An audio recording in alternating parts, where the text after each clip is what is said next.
Guys இந்த இடத்துலையும் பாருங்கள், நம்ம கீழேருந்து கூடலூர்லேருந்து ஏறி வந்தபோது ஒரு கோயில் பார்த்தோம்ல, அதே மாதிரி தான் இது இங்கேயுமே இருக்குது, ஒரு பாடைக்கு கீழே. ஸோ இப்போ இருக்கிறது வந்து நம்ம சூண்டியில் ஒரு சென்ட்ரல் காட்டுக்குள்ளே இருக்கும். ஸோ கீழே வந்து காந்தி நகர் அப்படின்னு ஒரு ஏரியா இருக்குது. நம்ம கொஞ்சம் தூரம் இப்போ இங்கே ஆஃப் ரோட் பண்ணி இங்கே வந்தோம்.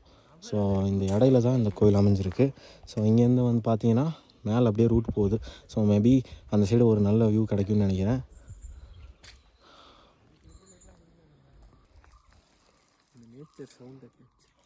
சிஸ்டத்துலலாம் ஒரு வண்டி கேமில் விளாடும் போது தெரியும் பார்த்தியா, அந்த மாதிரி இருக்குது.